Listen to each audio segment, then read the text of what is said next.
Did you just sneeze while fibbing? Uh-oh, did your nose just snitch on you? Let's get real.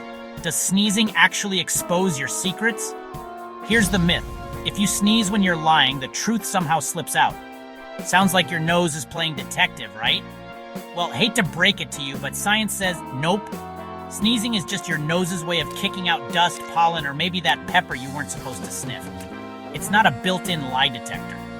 But hey, if you do sneeze after lying, maybe it's just karma, or a sign you should tell the truth more often. So next time you feel a sneeze coming on, don't panic. It just means your nose is doing its job, not ratting you out. Now tell the truth. Did you believe this myth? Let us know in the comments.